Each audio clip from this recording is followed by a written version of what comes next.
Alhamdulillah. Bismillahirrahmanirrahim. Assalamualaikum warahmatullahi wabarakatuh. Selamat Hari Raya.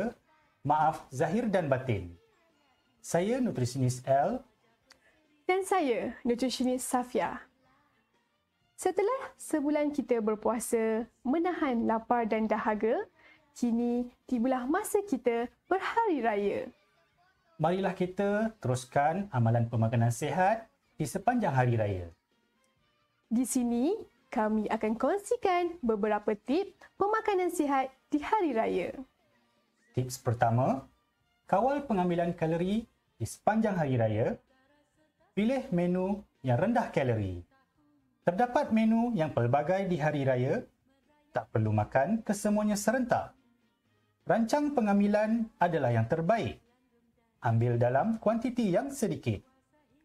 Tips yang kedua, lebihkan pengambilan sayur-sayuran di dalam hidangan hari raya anda. Pastikan anda mengambil sekurang-kurangnya 3 sajian sehari.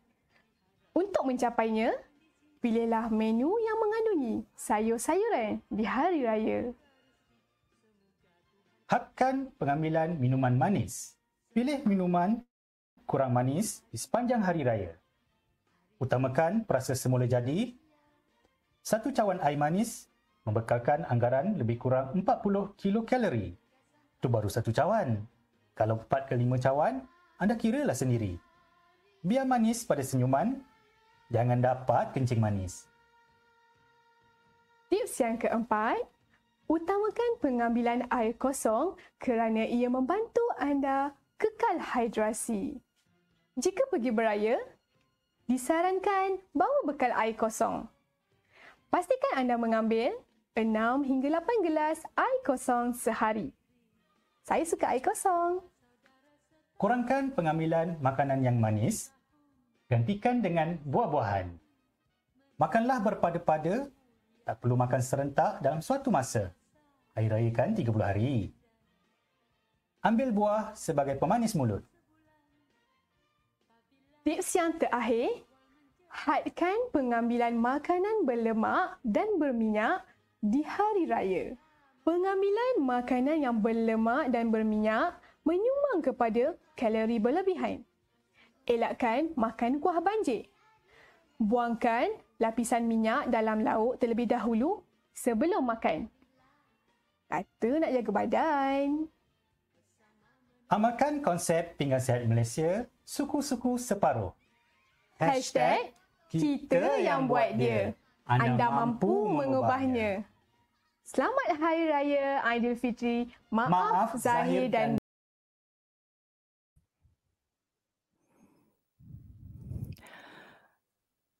Tuan-tuan dan puan-puan yang dihormati sekalian, bertemu kita di program Bicara Kementerian Pendidikan Malaysia bilangan 4 tahun 2021 yang bertajuk Pemakanan Sihat Aidilfitri 2.0.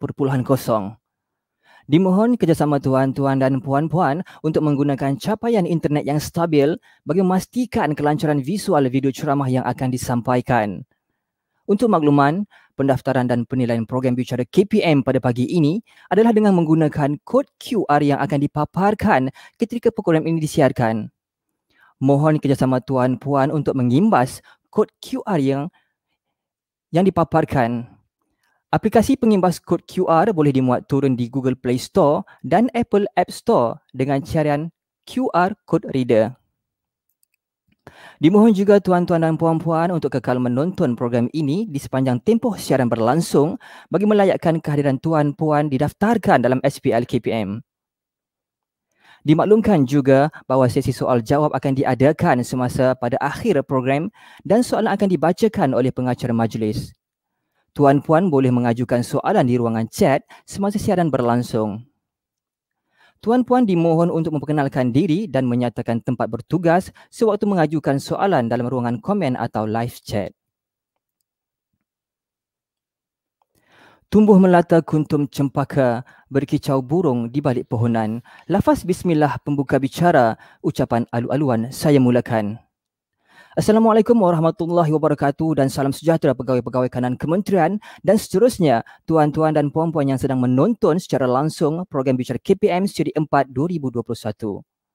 saya bagi pihak penganjur dengan penuh takzimnya mengalu-alukan penyertaan tuan-tuan dan puan-puan sekalian bagi program bicara Kementerian Pendidikan Malaysia bilangan 4 tahun 2021. Buat pengetahuan tuan-tuan dan puan-puan, program ini adalah program anjuran bahagian pengurusan sumber manusia Kementerian Pendidikan Malaysia.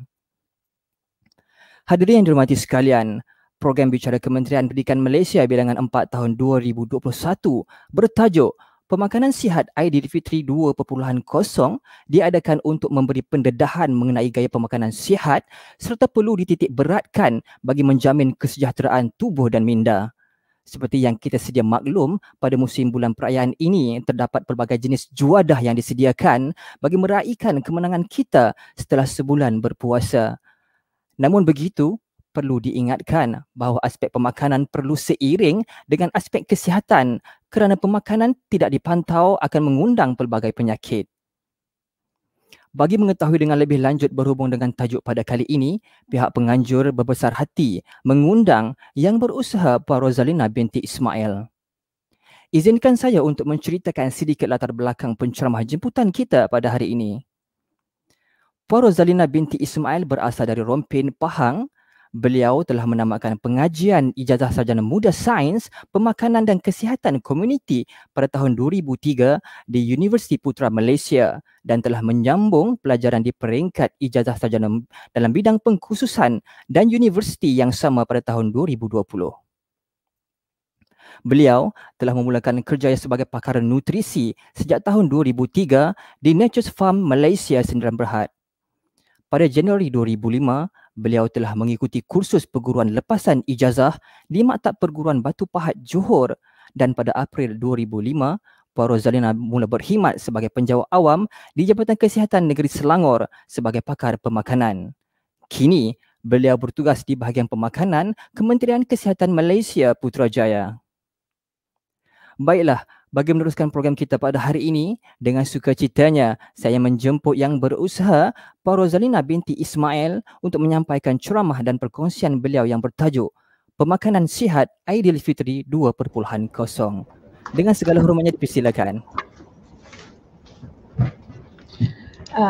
Bismillahirrahmanirrahim. Assalamualaikum warahmatullahi wabarakatuh. Pertama sekali saya ucapkan terima kasih kepada Tuan Pengacara Majlis yang sangat nampak kompeten, sangat nampak kompeten, berwibawa dan mahir dalam mengacarakan majlis ini, dan juga kepada bahagian pengurusan sumber manusia KPM kerana menjemput saya sebagai wakil bahagian pemakanan untuk kita berbincang ataupun kita berkongsi mengenai pemakanan sihat terutamanya semasa bulan Ramadan, semasa bulan Syawal ini, dan juga apa yang boleh disesuaikan untuk kita menangani wabak pandemik COVID-19 ini.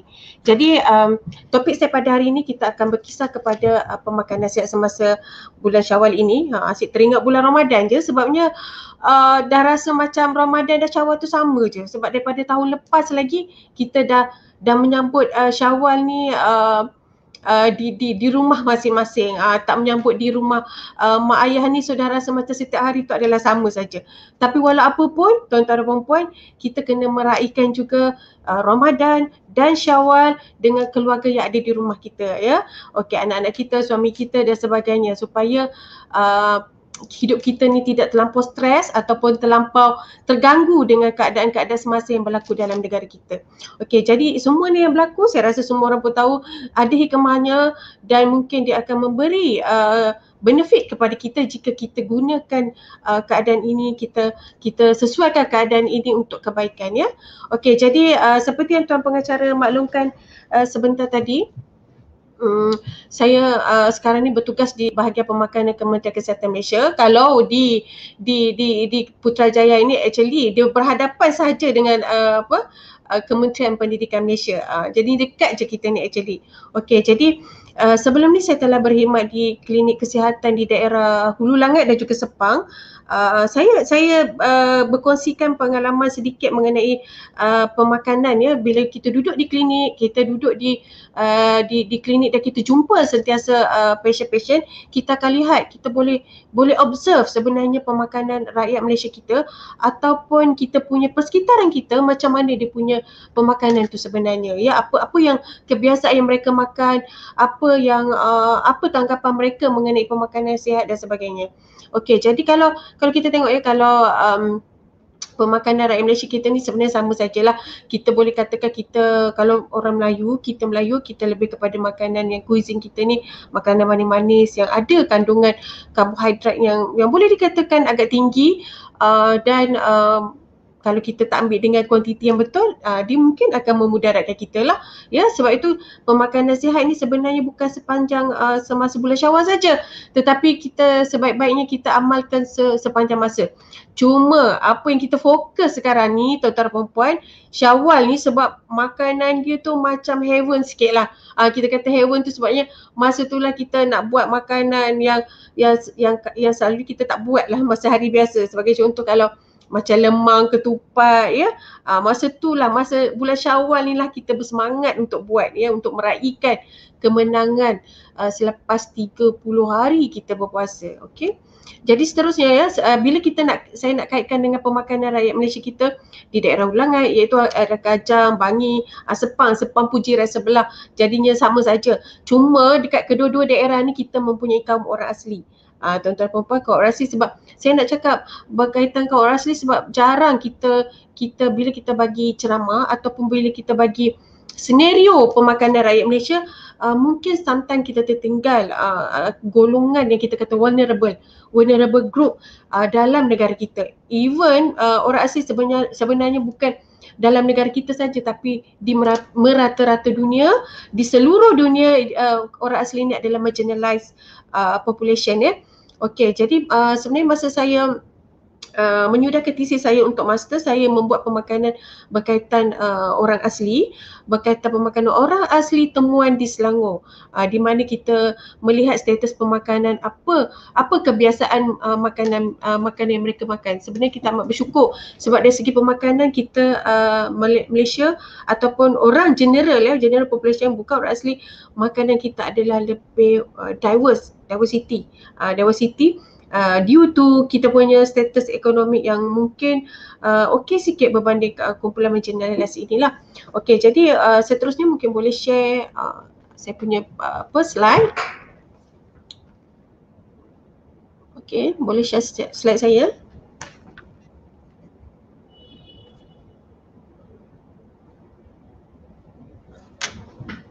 Okey, urus itu mungkin boleh share slide. Okey, sekejap ya, kita tunggu slide daripada Urus Setia. Okey, jadi sebenarnya selari dengan pemakanan sihat pemakanan sihat 2.0. Kenapa 2.0 tuan-tuan dan puan-puan? Sebenarnya tahun ni sangat mencabar ya. Pada masa yang sama, bahagian pemakanan Kementerian Kesihatan Malaysia juga kami telah membuat semakan semula terhadap panduan diet Malaysia 2010.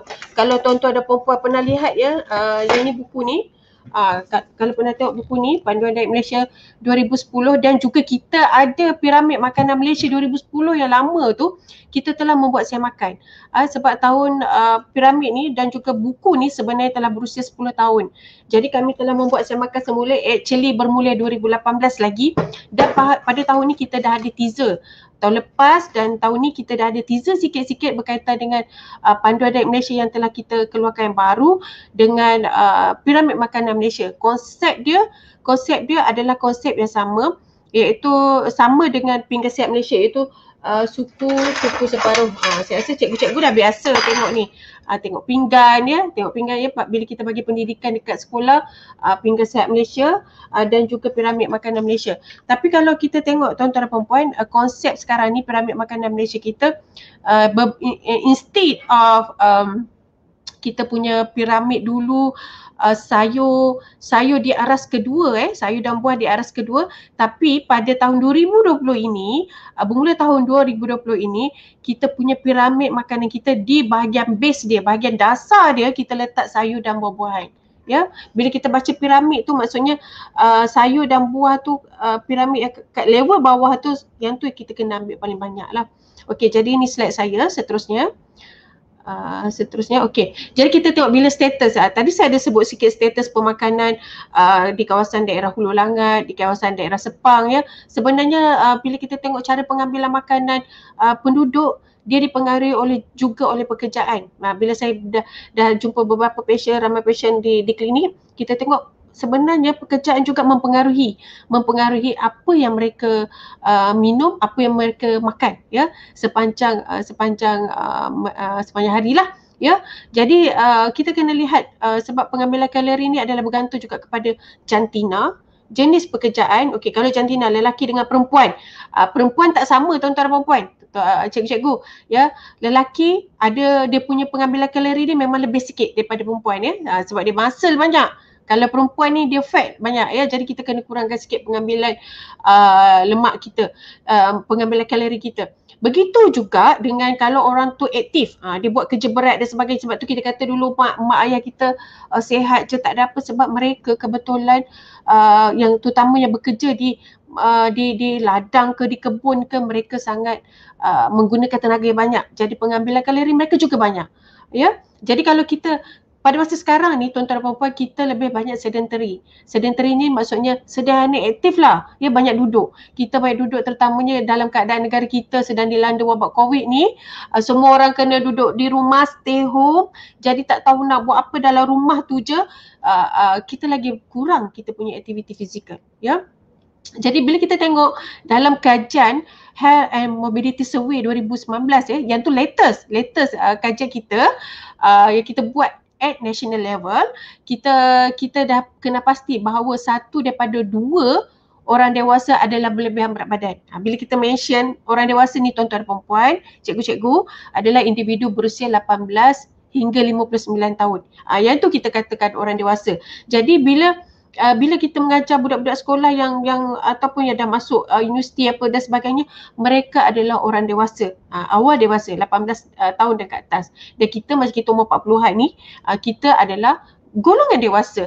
Dan pada keadaan golongan dewasa ni tuan-tuan dan puan-puan, cikgu-cikgu, kita punya kadar metabolic rate kita dah rendah. Makin lama makin rendah. As we age, dia punya tu dah makin rendah. Jadi kalau sometimes ada orang kata, oh saya makan sikit je, tapi kenapa berat saya naik? Sebab tu salah satu sebabnya kita punya metabolic rate dah rendah. Jadi macam mana nak tingkatkan metabolic rate? Dah tentu cara dia dengan cara kita aktif ya. Tapi kajian menunjukkan kita adalah sedentary. Sedentary banyak duduk. Okey, jadi penyakit kardiovaskular adalah penyebab kematian di Malaysia yang paling utama. Antara yang utamalah selain daripada kes-kes selain daripada kanser ya. Kalau kita kata COVID ni kita kata penyakit berjangkit. Dan yang tak berjangkit ni macam obesiti, diabetes, hipertensi, itu yang tidak berjangkit. Itu yang tidak berjangkit, dan tidak berjangkit ni sebenarnya sentiasa ada. Walaupun yang wabak ni tiba-tiba datang apa semua, tapi yang berjangkit ni sentiasa data menunjukkan dia tak pernah turun. Trend dia makin meningkat. Terutama di kalangan kita yang berusia 40 tahun ke atas ya.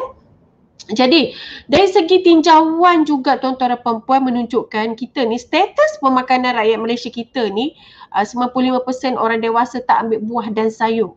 Dia tak makan buah dan sayur. Bila kita kata buah dan sayur, okey tadi saya ambil sebenarnya actually. Tapi buah dan sayur yang kita masukkan adalah ikut sajian ataupun tak. Bilangan sajian. Bilangan sajian tu maksudnya kalau dalam satu hari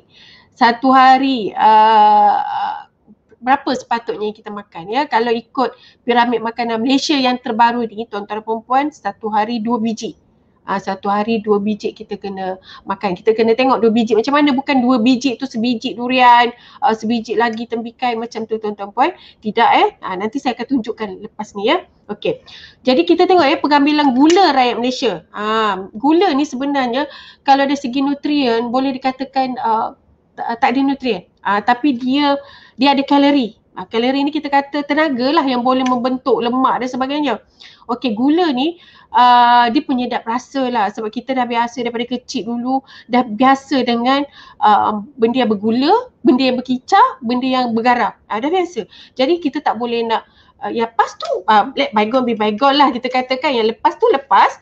Tapi untuk masa sekarang kita diri kita sendiri mendidik anak-anak kita dan juga generasi akan datang, macam cikgu ni, guru-guru sangat penting lah untuk membentuk generasi akan datang. Jadinya kita kena sarankan benda yang orang kata yang ideal untuk generasi kita. Jadi pengambilan gula rakyat Malaysia sebenarnya kalau yang dibancuh sendiri itu satu hari boleh dikatakan 3 sudu teh. 3 sudu teh. Sudu teh tuan-tuan dan perempuan. Kalau tuan-tuan dan perempuan saya rasa semua orang ada kat rumah 3 sudu teh ni ya. Kalau kita nutritionist, kita memang biasa kena tunjuk household measurement. Ni kita panggil household measurement 3 sudu teh. 3 sudu teh ni sebenarnya setiap hari kalau untuk air saja sebenarnya banyak lah, sebab sepatutnya satu hari kita 10 sudu teh sahaja, iaitu termasuk gula tersembunyi. Bila kata gula tersembunyi maksudnya yang kita makan dalam kuih, makan dekat dalam air kotak ke, kalau tuan-tuan minum air manis ke, itu dan bila kita masak dan sebagainya, itu yang dikatakan kurang daripada 10 sudu teh. Itu kalau orang yang ambil 2000 kalori tuan-tuan perempuan. Selalunya orang lelaki lah. Kalau orang perempuan macam kita ni 1500. Kalau 1500 gula sebenarnya makin rendah. Lebih kurang 7 sudu teh dah ke bawah yang kita kena ambil ya. Jadi kalau kita kata yang dibancuh tu pun dah 3 sudu teh, itu sekali minum. Apatah lagi kalau satu hari tu 2 kali minum, tuan-tuan bayangkan. Kalau 2 kali minum mungkin dah 6 sudu teh ya. Jadi yang tu yang kita lihat ya, yang kajian yang terbaru ni menunjukkan kalau dibancuh tu pun dia dah guna 3 sudu teh. Okey, minuman berkarbonat dan tanpa karbonat. Minuman berkarbonat ni saya rasa semua orang pun, kita pun dah tahu daripada kita sekolah rendah lagi, daripada kita tadika lagi. Minuman berkarbonat sentiasa ada dan dia punya gula actually sebenarnya sedikit banyak lah ya, gula dia lebih kurang 6 sudu teh ya. Okey, dan minuman pracampur, yang ni ya, pracampur rakyat Malaysia ada, kita ada, sebab dekat kita punya market memang ada minuman pracampur ni. Itulah ya, kata tak digalakkan kurang minum ya, digalakkan kurang minum, tapi kenapa ada jual? Mungkin ada persoalan macam tu. Tapi disebabkan itulah kita adanya education, kita adanya penyebaran maklumat, pendidikan pemakanan yang lebih sihat supaya rakyat Malaysia kita tahu untuk memilih. Kita ada knowledge untuk memilih. Pilihan semua di tangan kita. Macam kata sahabat-sahabat adik-adik junior saya tadi tu,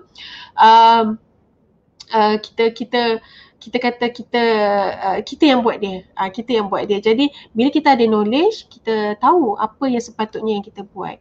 Okey, dan seterusnya next. Okey, yang ni kita kata makan secara sihat ya untuk melawan COVID-19 dan NCD. NCD ni non-communicable disease lah, yang saya maksudkan tadi, yang ada penyakit jantung lah, hipertensi, diabetes ya. Kajian juga ya 2019 tu juga menunjukkan kebanyakan orang tak tahu yang dia ada diabetes ataupun hipertensi, especially usia yang seperti kita, 40 tahun dekat atas, kita tak tahu. Orang tak tahu, bila kita tanya, dia tak tahu yang dia ada simptom-simptom kencing manis ataupun hipertensi dan sebagainya. Yang ni yang paling kita takut lah, sebab kita yang kita kata tiba-tiba je meninggal ya, nauzubillah dan sebagainya. Jadi kita galakkan ambil makanan harian berdasarkan kumpulan makanan dan bilangan saja seperti disarankan dalam piramid. Piramid yang duduk sebelah kiri tu. Piramid ni sebenarnya tuan-tuan dan perempuan adalah piramid untuk orang dewasa ya, 18 hingga 59 tahun. Dan sekarang ni kita sedang memurnikan piramid kita untuk digunakan juga oleh kanak-kanak, remaja dan sehinggalah orang dewasa. Sehinggalah orang warga emas. Kita sedang memurnikan dan KPM kita akan merupakan antara orang kata stakeholder kita yang amat penting, yang kita akan invite untuk lihat kita punya proposal of the visual untuk piramid yang kita akan propose nanti ya. Jadi piramid kita ni yang tuan-tuan dan perempuan, cikgu-cikgu semua lihat adalah untuk orang dewasa berusia 18 hingga 59 tahun, dan kena ingat ya bahawa ianya adalah untuk orang yang sihat. Kalau orang yang dah ada penyakit apa semua tu, kita treat cara lain. Kita panggil, kita tengok dia punya diet, kita tengok darah dia, kita tengok kandungan kalsium dalam badan dia apa semua, kita treat cara lain. Dan dia tidak merujuk kepada piramid ya. Dia tidak merujuk, konsep still sama tapi dia punya amount dia tu kita akan orang kata tailor, kita akan buat custom made lah ikut keadaan kesihatan individu tersebut ya.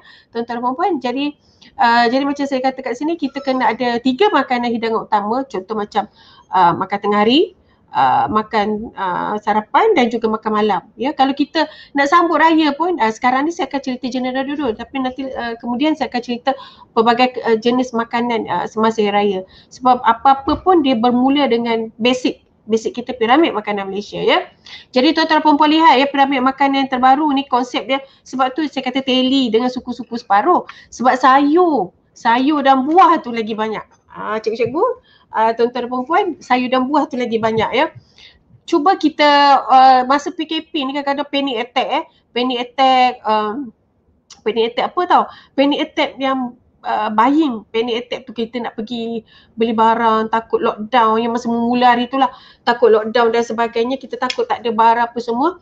Cuba masukkan dekat dalam list kita setiap hari, kena ada buah dan sayur. Kalau pergi paling dekat kat sini Alamanda ke, ataupun kalau kita nak pergi Giant ke, apa-apa ke, kedai runcit ke dan sebagainya, perlu masukkan sayur dan buah dekat dalam kita punya list pembelian bahan makanan tu. Sebab apa? Sebab sayur dan buah ni sebenarnya dia bukan sahaja, saya rasa cikgu-cikgu semua dah tahu yang sayur dan buah ni dia meningkatkan sistem imunisasi badan kita sebab dia ada pelbagai jenis vitamin. Antioksidan. Antioksidan ni maksudnya dia boleh mencegah mengelakkan kerosakan sel-sel tubuh badan kita ya. Itu kita kata antioksidan, especially yang pelbagai color ni, ada warna merah lah, warna hijau dan sebagainya. Okey. Dan kalau tuan-tuan dan puan-puan, cikgu-cikgu semua tengok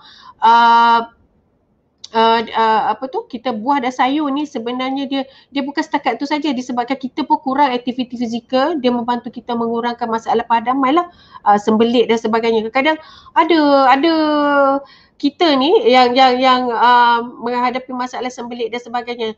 Salah satu sebab mungkin kita kekurangan sayur dan buah, itu satu, kekurangan air, itu satu, dan satu lagi kita kurang aktif. Bila kita kurang aktif, kurang bergerak, memang kita punya peritalsis system, kita punya sistem perkumpulan kita dia ada slow. Gitu. Jadinya macam itu antara sebab lah saya kaitkan tadi dengan sembelit tadi. Kena tengok checklist. Air cukup ke tak? Buah dan sayur cukup ke tak? Lepas tu ada tak kita aktif tak aktiviti fizikal, kita banyak tidur ke dan sebagainya ya. Okey. Jadi kalau lepas tu kan piramid ni cikgu-cikgu kita dah letak semua dalam sajian, dalam cawan. Kenapa cawan tu? Ada orang tanya kenapa cawan tu. Sebenarnya inilah house of measurement kita guna house of measurement kita guna untuk sukatan ni. Ini standard actually kami semua memang guna cawan ni lah. Cawan ni memang legend lah, cawan legend kita panggil. Dia dulu-dulu dia cawan korok ke, kopal ke. Tapi yang ni yang kita guna sukat. Kita buat agaran untuk sukat makanan kita sebab selalunya kita tak timbang makanan kat rumah berapa banyak nak ambil kan. Jadi kita guna cawan. Cawan untuk menunjukkan approximate makanan yang kita boleh sukat. Ataupun satu lagi senduk ni biasa, senduk biasa ni kita sukat Jadi kalau kita tengok dekat dalam tu, sayur kita letak setengah cawan. Setengah cawan bermakna satu senduk, bermakna satu sajian. Maksudnya kalau kat sini kita tengok sayur tu satu hari 3 sajian. Cikgu-cikgu, 3 sajian. Macam mana nak ambil 3 sajian? Kita kan ada 3 kali makan utama. Jadi pagi tu ambil sekali, tengah hari ambil sekali, malam ambil sekali. Kalau tak boleh pagi, tengah hari 2 kali, 2 sajian, malam 1 sajian. Bila kita kata 1 sajian tu, contoh kalau sayur yang dah masak lah. Contoh kita ada kubis yang dah masak, let's say lah. Yang ni saya guna model sayur. Dia model sayur ni, 1 sajian tu macam mana? Macam ni. Kita just nice bukannya cedok membumbung, dia just nice. Itu 1 sajian. Kalau kita transfer ke dalam cawan kita tadi pun dia akan jadi lebih kurang setengah setengah cawan setengah cawan tadi. Sebab tu yang saya tunjuk kalau dalam bentuk cawan tu itu menunjukkan satu saja supaya senang kita nak anggar. Pagi, tengah hari dan malam. Lebih kurang macam tu. Tapi kalau kita ambil ulam-ulaman cikgu, kita ambil ulam-ulaman dia akan jadi satu cawan tu. Satu cawan tu menunjukkan satu sajian. Sebab dia tak masak, dia tak kecut lagi. Okey, kalau buah pula, satu hari 2 sajian. Buah, satu hari 2 sajian. Kalau nak senanglah, buah yang besar penumbuk kita ni, satu biji ni adalah satu sajian. Macam ni buah limau, makan tengah hari. Okey, makan malam, ambil pula lah buah apple. Makan malam. Okey, itu yang dikatakan 2 sajian. Everyday kalau boleh memang sepatutnya setiap hari tu 2 biji macam tu. Sayur pun macam yang saya cakap tadi tu 3 sajian. Okey, yang tu yang kita tengok pada piramid kita sekarang lah. Okey, kalau kita tengok ya. Hello Puan, okey, kita ada satu soalan boleh tak Puan? Daripada viewers kita di YouTube. Soalan ni datang daripada Puan Nur Hayati Suhaili. Soalan dia berbunyi begini, jika menolak terus gula putih dalam masakan, apakah alternatif yang terbaik sebagai pengganti? Adakah gula perang, gula kabung, gula tebu, gula kelapa dan sebagainya? Okey. Soalan pertama. Terima kasih Tuan Pengerusi, MC Tuan MC. Okey, soalan yang baik sebenarnya. Tapi untuk makluman Puan Nur Hayati sebenarnya gula perang, gula kabung, gula tebu, gula kelapa dan sebagainya merupakan salah satu kumpulan gula juga. Dia still mengandungi kalori juga. Ya, jadi sebenarnya sebaik-baiknya alternatif tu kalau kita kata kalau kita pergi farmasi dia ada yang gula yang zero kalori. Kebanyakannya orang diabetes tu ambil ya. Tapi saya tak pasti apa rasa dia bila masuk dekat dalam masakan. Saya tak pernah cuba bila guna gula alternatif tu untuk masuk dalam masakan kita. Let's say macam kita nak masak kari ke ya. Kalau orang Pantai Timur masak kari pun rasanya kita campur gula kan. Jadi saya tak pasti apa rasa dia, adakah memberi rasa manis dan sebagainya. Dan sebaik-baiknya kalau dekat dalam masakan kita sepatutnya kita tak perlu ada additional gula. Ya, tak perlu ada additional gula. Cuma dalam minuman kalau tuan-tuan dan perempuan nak ambil nak letak dalam yang saya kata zero kalori gula tu yang macam yang kita kata pulse sweet ke dan sebagainya yang selalu ada kat farmasi yang selalu dijual untuk pesakit diabetes dan sebagainya tu, puan mungkin boleh letak alternatif tu untuk digunakan dalam minuman harian puan-puan, tuan-tuan perempuan. Mungkin sekarang ni orang kata norma baharu untuk satu, norma baru dari segi penjagaan kesihatan dan pemakanan, kita nak boost imun sistem kita nak kurangkan kalori kita. Norma baharu dia kita tolak gula putih. Dan kalau boleh dalam masakan kita tu tak ada gula yang macam saya kata macam kari ke apa ke, tapi nak letak dalam kuih dan sebagainya, puan boleh guna gula alternatif yang macam saya sebut tadi. Tetapi dari segi rasa saya tak pasti. Kalau let's say nak buat puding ke dan sebagainya, nak letak gula alternatif, tak ada masalah sebab dia zero kalori. Ya, tapi harga dia maybe sedikit mahal lah ya berbanding dengan gula biasa. Tapi ada juga memang banyak dekat farmasi sekarang yang ada gula alternatif tersebut. Cuma yang kalau puan nyatakan tadi, gula perang, gula kabung, gula tebu, gula kelapa dan sebagainya, dia merupakan kumpulan gula juga. Ya, macam kita kata actually gula pasir kita tu daripada gula tebu ya, tuan-tuan perempuan daripada gula tebu. Macam itulah. Ya, so untuk norma baru ni saya rasa kita cuba try cut your gula intake, because gula intake ni salah satu cara untuk weight reduction juga. You can see the improvement. Tuan-tuan perempuan boleh lihat perubahan. Tuan-tuan perempuan cuba try dalam masa sebulan, cabaran dalam masa sebulan ni kita tak ambil gula putih. You can see the reduction on your weight lah. Kita akan lihat perubahan penurunan berat badan. Ya. Itu jawapan saya untuk soalan Puan Nur Hayati. Okey, saya rasa seterusnya. Okey, tadi kita dah cakap pasal buah, sayur ya. Kalau perempuan tengok kat sini ya, sebenarnya masa kita ambil gambar ni memang kita ukur dia punya gambar sayur, kita ukur berat dia, kita ukur panjang dia. Buah pun sama untuk estimate dia punya satu sajian. Macam kita tengok letak kat sini jambu air tu, kita kira ya kandungan karbon dia tuan-tuan perempuan, kita letak, kita kira 8 biji. jambu air yang kecil-kecil tu, yang kecil-kecil yang kita selalu kat kampung banyak lah. Kalau saya di Fedah, saya orang Fedah, dekat kampung saya akan tengok banyak pokok jambu air ni. Dekat rumah saya ada, dekat rumah Cik Bara sebelah ada. Jadi sebenarnya 8 biji tu untuk satu sajian. Satu sajian tu kalau kita nak compare dengan nasi tuan-tuan dan perempuan, dia lebih kurang 1 sendok nasi lah, 2 sendok nasi lah satu sajian ya. Okey, dia punya kalori dia. Jadinya bila kita tengok kat situ macam buah jambu batu separuh saja tu pun dah menunjukkan satu sajian. Sebenarnya mudah saja kita nak ambil sajian makanan kita. Cuma dalam negara kita mungkin ada isu harga dia maybe sedikit mahal untuk makanan sihat ni. Ya, tapi sekarang pun kita tengah berusaha untuk lihat balik harga makanan sihat ni untuk sesuaikan dengan kita punya saranan pengambilan makanan sihat ya.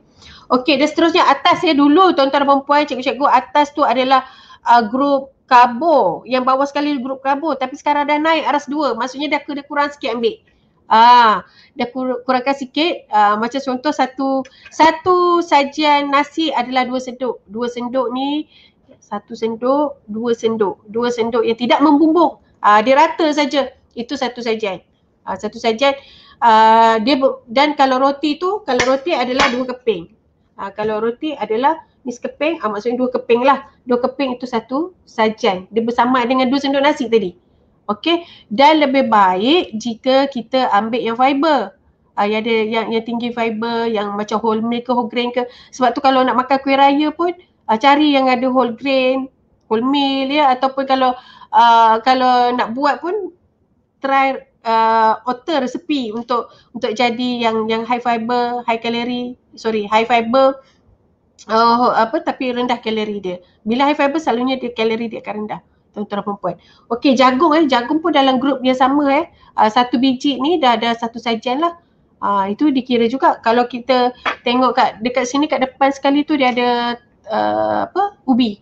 Kadang-kadang kita masak kari, sempena raya ni kadang-kadang buatlah kari ayam ke apa semua, kari special sikit raya, so letak kentang. Bila dah letak kentang makan dengan nasi pun kena tengok juga, takut berlebihan sebab dia dalam grup yang sama. Okey. Lepas tu kita akan ada aras yang ketiga tu, dia tak berubah daripada dulu. Kita kena ada legium. Legium tu bila kita kata legium tu macam mana? Dia adalah macam grup kekacang yang macam soya ke, kacang kuda ke, itu yang kita kata legium. Dan dia digalakkan ambil dengan banyak ya tuan-tuan dan puan-puan. Banyak daripada, maksud saya macam ni, sekurang-kurangnya 1,5 cawan. Kalau kita buat kacang kuda rebus tu, kita letak daun kari tuan-tuan dan puan-puan. Try, saya rasa biasa orang buat tu. Memang sedap lah sampai kudap-kudap dan sebagainya. Kami pernah buat meeting dengan meeting konsensus ya. Dekat luar, instead of kadang-kadang dia letak di atas meja tu gula-gula kan, kita minta hotel tu replace dengan kacang kuda. Dia pun replace dengan kacang kuda. So kudap-kudap dia bukan gula-gula lagi masa tu, jadi kita pun kudap-kudap dengan kacang kuda. Jadi itu antara alternatif kita ataupun kita punya usaha untuk buat menggalakkan pemakanan sihat lah ya. Okey, jadi lagi satu, kalau tuan-tuan dan perempuan lihat susu ya, macam ikan tadi, dekat dalam grup atas tu ada ikan setiap hari 1 ekor. Yang lebih kurang sudu makan lah, yang saya dia sudu makan ataupun yang saya nak kata lebih kurang panjang pembaris pendek tu 15 cm tu. Kalau macam ikan kembung tu dia sesuai lah saiz dia, lebih kurang macam tu. Yang tu ikan ya. Kena ambil daging, raya ni daging, kalau tuan-tuan makan serunding ke ya, ataupun serunding ke, bukan serunding, apa tu, rendang daging ke, tuan-tuan dan perempuan lihat ya, dia sebenarnya saiz dia sebesar tapak tangan, besar kan, tapi nipis. Ataupun saya nak kata kalau dululah kita guna kotak mancis sebesar 2 kotak mancis. Macam tu lah, saiz kotak mancis tu macam tu lah sepatutnya kita ambil sekali makan. Macam tu. Okey. Selain daripada tu, itu yang kita kata pasal daging tadi. Selain daripada tu yang sebelah dia, kalau cikgu-cikgu, tuan-tuan dan perempuan semua lihat ya, susu kat situ. Susu satu hari sebenarnya 2 gelas lah untuk kita orang dewasa. Untuk kanak-kanak pun, untuk remaja pun kita dah boleh galakkan ya, pagi sebelum pergi sekolah, malam sebelum tidur. Dah boleh minum 2 susu, ataupun kalau nak ambil sampai 3 pun boleh. Susu ni maksimum dia 3 kalau untuk budak-budak remaja. Ya, especially umur 18 tahun, 16 tahun ke atas ya. Kita boleh ambil sampai 3 sajian. Okey. Kalau tak dapat susu, boleh tukar dengan yogurt. Dia alternate yang group yang sama. Ataupun yogurt selain daripada tu cheese ke, satu keping untuk menggantikan susu. Ada orang tak boleh lah, lactose intolerant dan sebagainya ya. Tapi dekat pasaran sekarang pun dah ada pelbagai jenis susu yang kurang, yang ataupun kita ditulis lactose intolerance friendly ke, yang sesuai dengan keadaan setiap individu lah. Okey, yang atas sekali tuan-tuan dan puan, yang tu yang kita kena kurangkan. Actually yang tadi Puan Suhaila tadi dia tanya gula karbon dan sebagainya. Salah satu gambar tu adalah gula Melaka gula Melaka, gula karbon juga salah satu kat atas tu. Jadi sebenarnya dia adalah still group yang sama dengan gula. That's why dia punya pengambilan dia tu kita kena kurangkan sikit. Ada soalan kedua ya? Okey.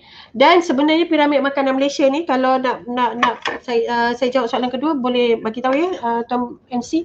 Okey, yang bila piramid ni kita translate kepada pinggan sihat. Ada orang kata, kenapa susah payah nak guna piramid? Kita kan dah ada pinggan sihat. Sebenarnya pinggan sihat ni untuk menunjukkan sekali makan.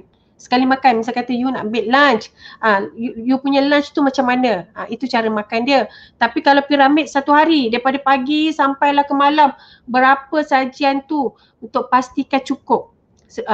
Lagi satu tuan-tuan dan puan-puan lihat ya, kita ada air kosong kat situ, 6 hingga 8 gelas air kosong. Kena minum setiap hari walaupun tak dahaga. Sebab apa?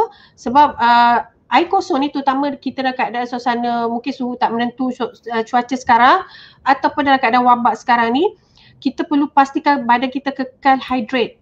Kekal hydrate maksudnya sentiasa cukup kandungan air. Air ni bukan saja kawal suhu badan kita, tapi dia punya untuk menggerakkan fungsi-fungsi organ dalam badan tubuh kita supaya lebih baik lah.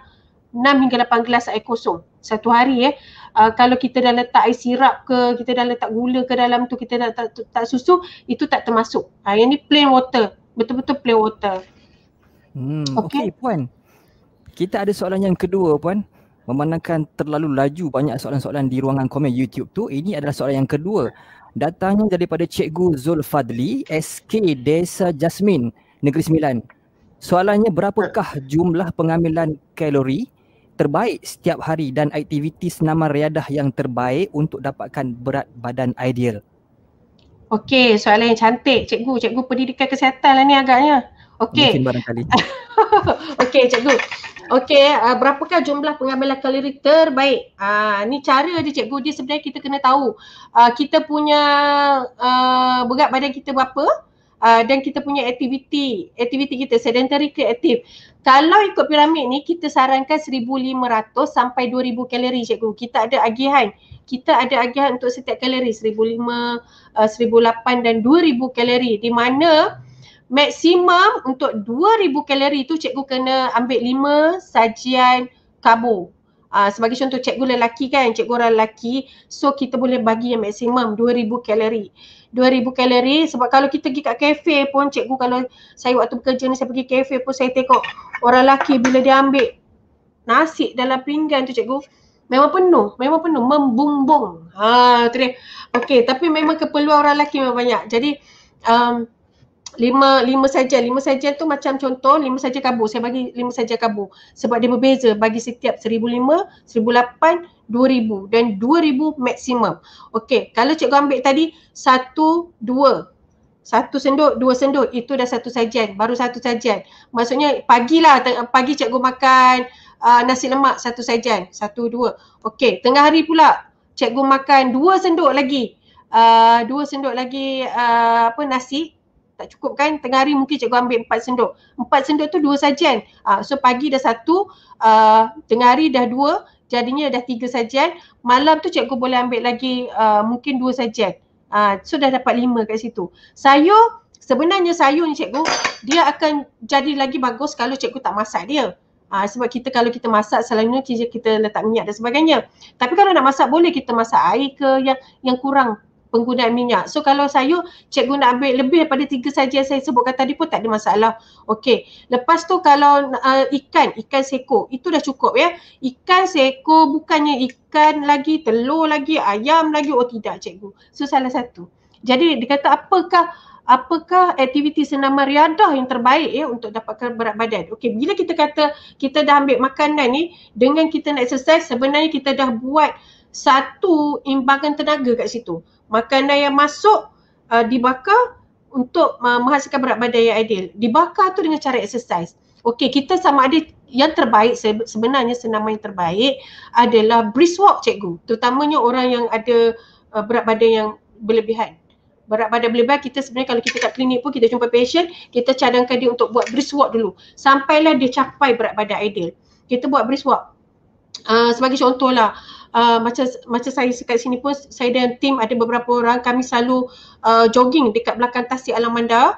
Belakang Tasik Alam Manda tu 1 jam 1 hari, walaupun dalam PKP hari tu, tapi kita macam kami perempuan kan, so kita kena pastikan orang kawan-kawan ada. Walaupun kita ada jarak sosial, kita berlari dalam suka hati kita, tapi kita tahu kawan-kawan kita ada bersama, so kami akan berlari 1 jam 1 hari. Tak berlari teruk pun cikgu, tapi kita just brisk walk ataupun berjogging. Pastikan kita sebenarnya satu minggu kita digalakkan untuk buat exercise tu setiap hari.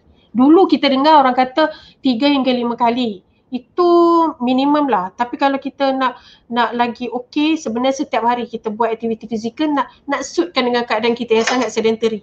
PDPR pun duduk kat rumah menghadap laptop dan sebagainya pun sebenarnya boleh menyebabkan pengumpulan kalori jugalah dekat dalam badan kita. Itu satu. Kalau kita apa yang kita boleh buat, berjoging dekat luar rumah.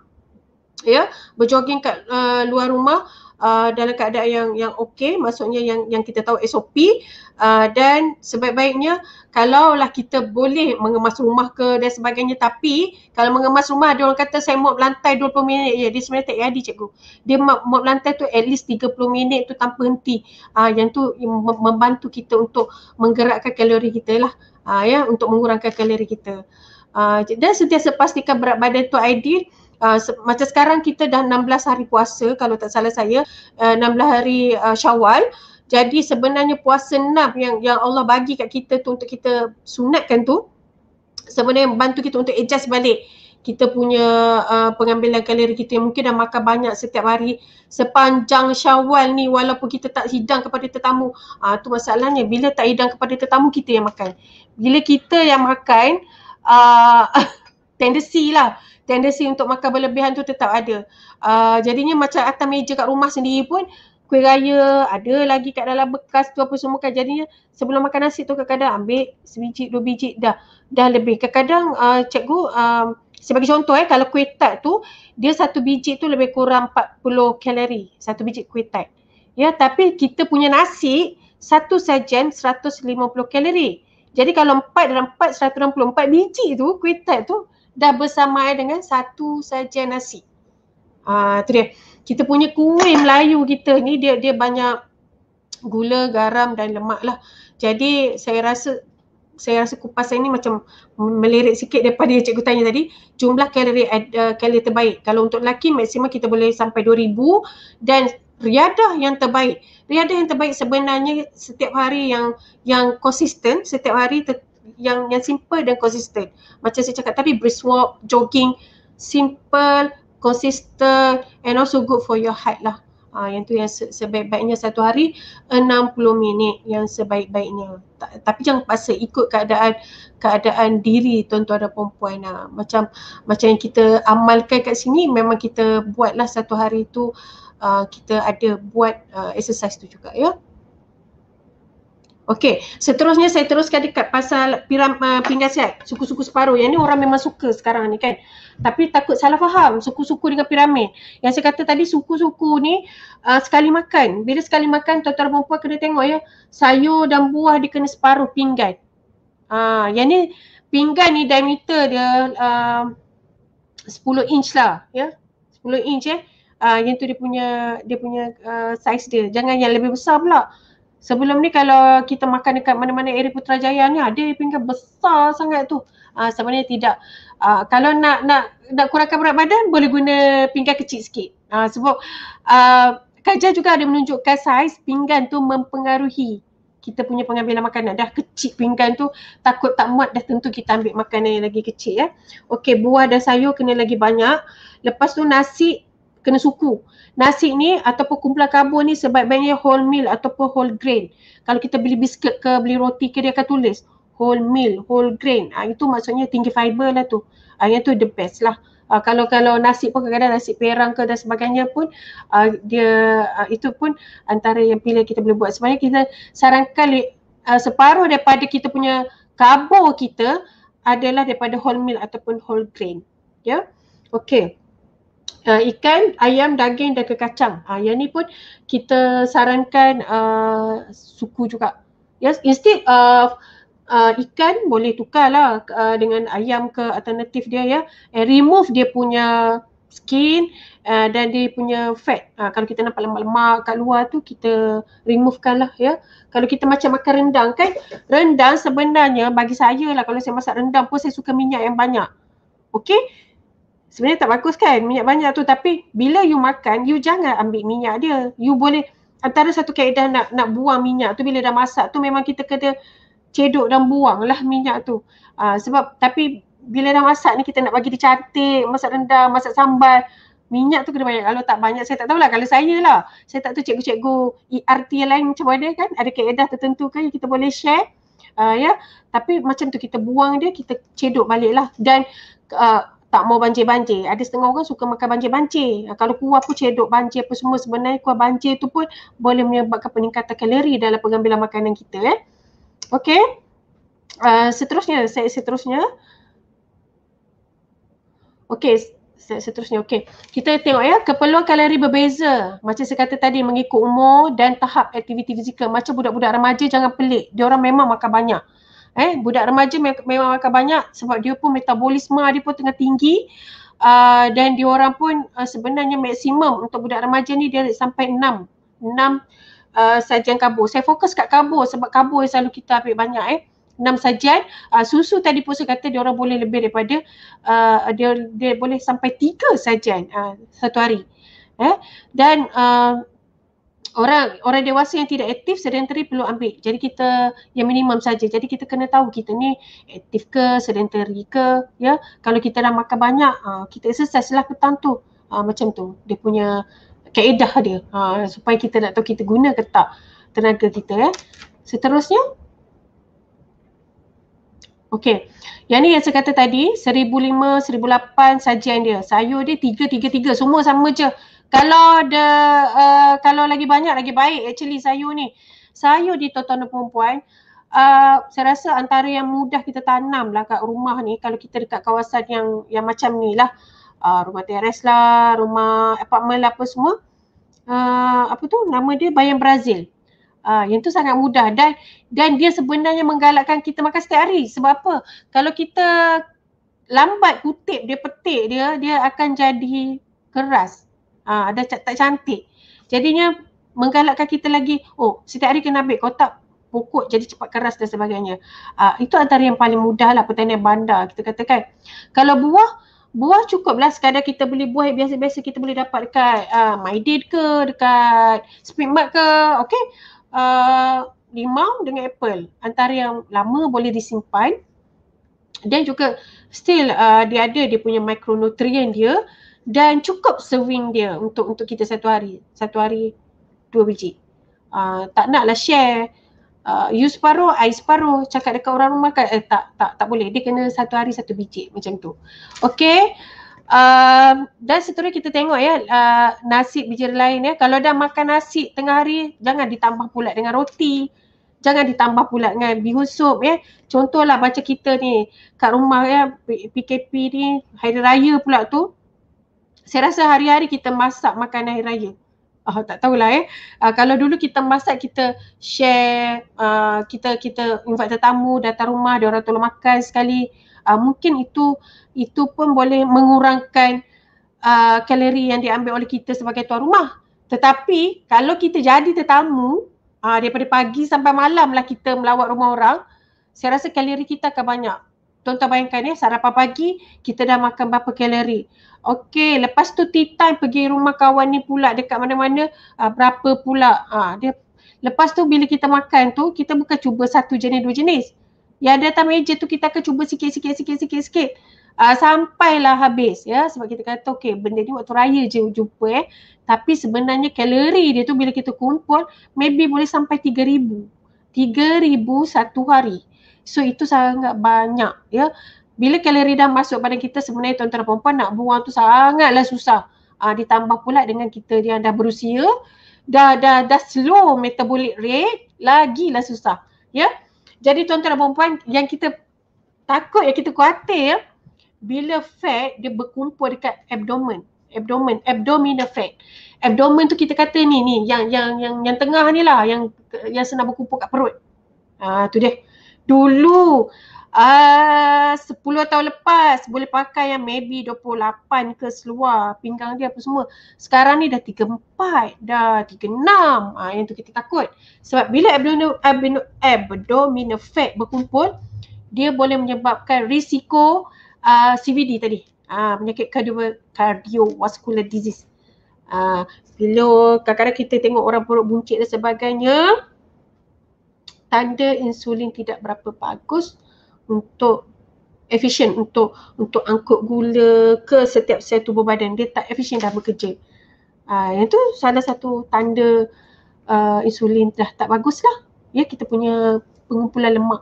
Itu yang kita risau tu, yang kita kena exercise tu. Tuan-tuan dan puan, cikgu-cikgu, bila suruh anak murid, student-student berlari satu padang, cikgu jangan duduk tepi padang cikgu. Saya pernah jadi cikgu dulu. Jadi saya pernah jadi cikgu tenis dulu. Student suruh main tenis, kita tengok. Yes, tapi kita tak bergerak. Tak boleh gitu cikgu-cikgu.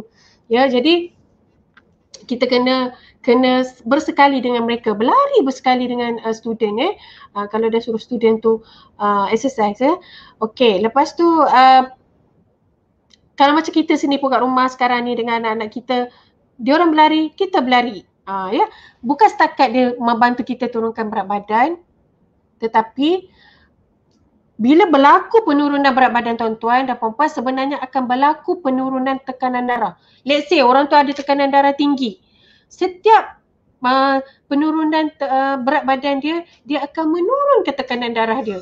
Lagi kita turun berat badan, lagi ideal berat badan kita, tekanan darah kita makin okey. Begitu juga dengan gula, paras gula kita. Bila kita ada diabetes, let's say ada diabetes, kita pun obese, lebih berat badan. Bila kita turunkan berat badan kita, kita punya aras gula darah kita akan turut sama turun. Gitu. Itu benefit dia. Cikgu-cikgu, tuan-tuan dan perempuan ya. Jadi lagi satu selain daripada dari segi kesihatan macam tu, dia meriliskan orang kata hormon keceriaan. Dia boleh menceriakan kita. Bila kita sentiasa exercise dan sebagainya. Cuba try cikgu-cikgu dan tuan-tuan dan perempuan. Petang ni, hari Jumaat ni kita jogging sikit, SOP, dalam keadaan SOP ya, dekat luar rumah ke apa ke, for sure dia akan memberikan kita rasa yang lain ya, daripada kita duduk stres dalam rumah, PDPR tak jalan, student tak masuk, student bila tanya soalan tiba-tiba left class, tanya soalan left class. Anak saya macam tu, cikgu tanya dia soalan, tiba-tiba dia left class. Saya kata kenapa left? Cikgu tengah tanya soalan pada saya ibu. Oh, so kenapa you left? Saya takut nak jawab. Oh my goodness, cabaran cikgu. Kesian cikgu ya, macam itulah. Tapi itulah dugaan dia. Bila dah habis kelas, ramai pula yang masuk nak ambil gambar dengan cikgu apa semua. Bila masa kelas tu, bila cikgu tanya tu yang tiba-tiba left, masuk balik. Itu ya. Okey, dan seterusnya susu dan produk tenusuk ni saya sarankan kalau boleh kita minum, kalau kita macam orang dewasa ni low fat ataupun skim milk, dia ada tulis dekat kotak tu. Kalau kita sepanjang bulan Syawal kita PKP ni pun pagi pun okey jugalah, kalau misal kata lah okey kita dah cukup 6 hari puasa. Hari ni hari yang terakhir puasa kita 6, esok kita nak raya. Esok nak raya saya rasa kita pun nak masak masakan hari raya kita. Kita nak buat ketupat ke sikit, nak buat nasi impit ke. Tapi jangan dilupa cikgu, bila sarapan tu instead of teh tarik tu pun ada susu, tapi itu susu layman kita kata susu pekat manis. Tapi susu pekat manis tu dia bukan susu, dia bukan kategori susu. Susu pekat manis tu adalah creamer ataupun pemanis ya.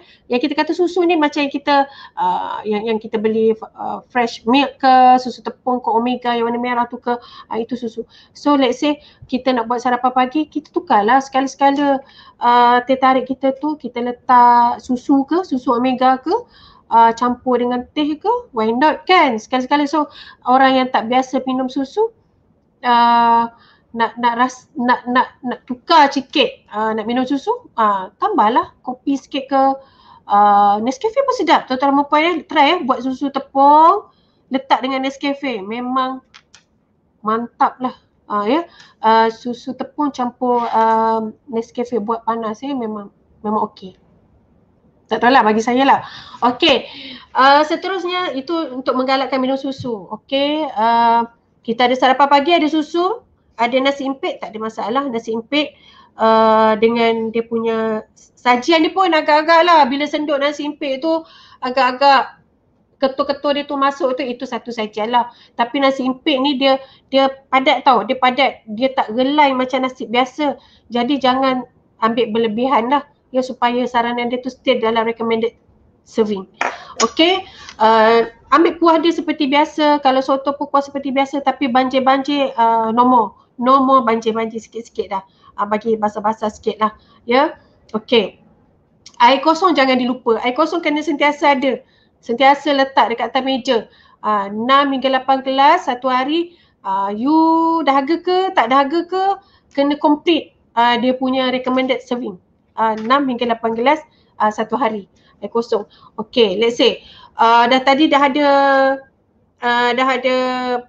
nasi impit dengan kuah dia tadi, tambahlah sikit kangkung, tambah sikit sayur, dah jadi pecal dah. Tambah sikit sayur yang dah direbus tu, dah dicelur tu, agak-agak nak makan nasi impit tu letak sayur. Itu kita jadikan menu raya kita sihat lah. Kena pastikan wajib ada, benda wajib ada dalam checklist kita, sayur dan juga buah. Itu wajib. Itu wajib. Tapi nak bagi nampak special tu, itu bergantung kepada kepakaran cikgu-cikgu ERT macam mana nak bagi dia nampak special. Tak adalah nampak macam sayur makan pada hari biasa je. Okey, seterusnya slide seterusnya puan. Puan ke tuan ya. Okey, jadinya yang ni yang saya katakan tadi, suku-suku separuh pinggan ni sentiasalah ada sebagai panduan kita di samping piramid kita nanti, yang kita akan update nanti. Okey, seterusnya, slide seterusnya tuan-tuan dan puan. Okey, slide seterusnya, slide ni sama je. Okey, jadi kalau kita misal kata kalau macam sebenarnya yang macam dekat grup nasi apa semua tadi karbo tu kan, dia ada tubers tau. Bila kita kata tubers, kalau negara kita, tubers tu dia merujuk kepada ubi-ubian. Tapi kalau negara luar, piramid negara luar yang saya perasan, tubers tu actually refer to vegetable group. Bagi dia orang tubers tu vegetable group. So pelbagai negara pelbagai definisi food group. Especially for legume and nuts, for tuber dia berbeza sikit. Tapi kalau negara kita, tubers tu bila kita kata ubi tu, dia dah masuk dalam grup karbohidrat. Sebab tu kita kena kontrol bila kita dah makan nasi, ada yang kari-kari tadi, ada ubi tadi, kena kontrol. Ataupun kita makan apa yang orang Jawa selalu masak tu, tempe, kentang sambal tu kan. Yang tu makan dengan nasi tu memang sedap tu. Tapi disebabkan dia kentang, dia kena tengoklah balik ya, dia punya tu takut berlebihan dia punya kalori. Seterusnya, slide seterusnya tuan-tuan. Okey, yang ni yang ni yang saya bagi contoh tadilah. Kalau tuan-tuan dah tengok 2 biji kentang tadi sama dengan satu sajian, satu keping capati ya, raya ada makan capati ke? Okey, ataupun apa lagi, roti putih ya. Lagi satu kalau biskut Mary ke, biskut cream cracker ke dan sebagainya. Kenalah ya. Okey, sekejap Okey, dah seterusnya.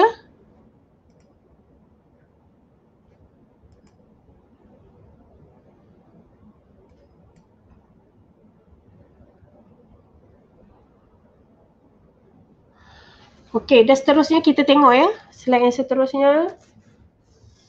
Slide yang seterusnya tadi yang pasal kita punya serving size. Yang ni serving size untuk buah dah tadi. Dia kata kita norma barulah Kalau sebelum ni kalau buah, kalau sayur, kalau kuih raya je. Tapi kali ni kita letak juga buah dan sayur, benda yang wajib dekat dalam hidangan juadah kita. Puasa 6 ni, esok kita sambut raya. Jadi kena ada buah dan sayur wajib, 2 sajian. Kalau anak kita 5 orang, daripada pagi sampai malam tu nampaknya macam kena 10 biji lah untuk dia orang. Buah dengan sayur je kan. Tapi kalau anak-anak kecil bawah 6 tahun, bawah 7 tahun tu itu lain suatan dia. Dia sikit-sikit pada kita. Satu sajian dia orang tu sikit pada kita. Tapi kalau yang dah dewasa ataupun yang remaja 7 tahun ke atas, dia punya serving dia macam kita. Ya, lebih kurang penumbuk masing-masing je kalau nak estimate lah dengan mudah. Lebih kurang penumbuk masing-masing ya. Tuan-tuan perempuan actually perut kita pun macam ni je saiz dia. Ya. Cuma kalau perut kita ni dia macam belon. Kalau kita dah biasa bagi dia makan banyak, dia dah tak boleh kembali bentuk asal dah. Dia macam belon, kita tiup dia dah kembang lah. Jadinya bila tuan-tuan perempuan biasa makan banyak kan, kita biasa makan banyak, bila kita makan sikit perut tu dia rasa tak penuh, dia minta diisi.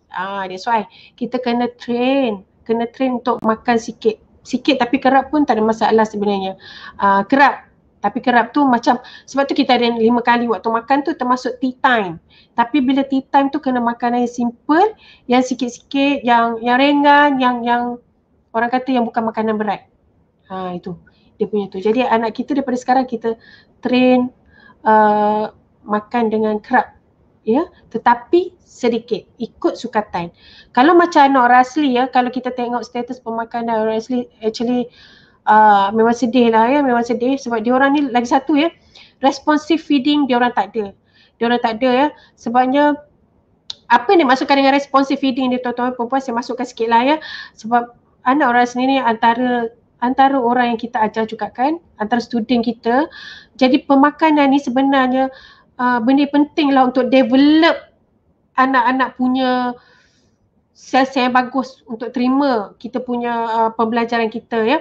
Kalau dia orang tak cukup HB, tak cukup iron dekat dalam badan dia orang disebabkan kekurangan jenis-jenis makanan yang sihat, susah juga dia orang nak pay attention. Kat bilik darjah asyik mengantuk je sebab oksigen tak sampai ke otak. Darah tak cukup nak bawa oksigen. Jadi bila darah tak cukup tu banyak sebab lah, antaranya ada segi pemakanan tuan-tuan dan perempuan. Iron deficiency disorder. So jenis-jenis makanan dia orang macam saya kata responsive feeding tadi. Dia orang kebanyakannya kanak-kanak ni bila dia orang minta, ibu saya lapar, ataupun dia orang cari sendiri makanan tu, that's mean dia orang dah lapar sangat tu. Maksudnya dan mak-mak pun tak biasa untuk macam kita kan, kita akan bagi anak ikut time. Kalau kita makan kita bagi anak kita ikut time lah, teratur. Tapi mereka tak, bila mereka dah minta tu baru diberi makanan. Sometimes diorang dianggap besar untuk menguruskan diri mereka sendiri ya. Jadi itu antara yang kita rasa mempengaruhi dia punya nutritional status dan juga dia punya keperluan nutrien dalam tubuh mereka. Kadang-kadang kita tengok student yang kerap mengantuk apa semua tu, banyak faktor lah saya kata, selain daripada maybe ada faktor sosial kat belakang-belakang ni, faktor pemakanan pun one off lah. Sebab tu aktiviti pemakanan sihat ni banyak kita cuba masukkan dekat peringkat sekolah supaya dia membantu kanak-kanak untuk belajar ataupun untuk mengetahui pemakanan lebih sihat. Sebagai contoh, kalau kat Jepun kan, kalau kat Jepun dah macam well established program pemakanan sihat di sekolah macam tu. Jadi sayur dan buah ni macam kita kan, sayur dan buah macam buah pisang lah paling mudah kita kita dapat ataupun kita nak manage dia pun paling mudah dan rasanya paling menyelerakan pun okey juga Dan siapa-siapa yang ada masalah macam masalah gigi tak ada ke, orang tua lah especially, so macam membantu mereka untuk boleh makan buah, maksudnya dia lebih lembut dan sebagainya. Okey, dan seterusnya tuan-tuan dan puan, satu sudu teh sama dengan 5 gram gula sama dengan 20 kalori. Yang ni yang kita kata gula tadi. Ada orang yang kata kalau tak makan gula kan tak pengsan ke? Bukankah kita perlukan makan gula ke setiap hari? Sebenarnya bukan gula putih yang dimaksudkan yang kita kata. Sebab gula ni, tuan-tuan dan puan, kita boleh dapat dia daripada makanan lain. Macam kita makan nasi kan, last kali hasil dia memang gula, glukos. Kalau kita makan kuih ke apa kan, last kali memang glukos. Jadinya tak ada masalah jika kita tidak ambil gula putih. Dia bukan, kalau dekat piramid gula tu ada kat atas sekali, bukannya paling banyak kena ambil, tapi paling kurang kena ambil sebab yang paling banyak tu ada kat dasar. Dan dia bukannya grup yang termasuk dalam grup makanan, tidak. Dia hanyalah penambah perisa. Penambah perisa nak bagi kita rasa berselera, nak makan gula dan garam kat atas sekali dan minyak juga ada kat atas sekali. Macam tu. Okey. Jadi tuan-tuan dan puan, gula ni saya suka sukat nak tunjuk ni, suka sukat dengan sudu teh. Kalau kita beli air berkarbonat hari raya, saya pernah lah tengok dulu-dulu kan, kalau nak raya pergi Giant ke apa ke, kadang-kadang tengok orang beli air karbonat tau, satu kotak sebab yalah dia nak terima tetamu, nak bagi minum air berkarbonat. Tapi kita kena lihat air berkarbonat tu kadang-kadang dekat label pemakanan tu dia last kali dia akan tunjuk tau gula berapa sajian, berapa gram satu sajian.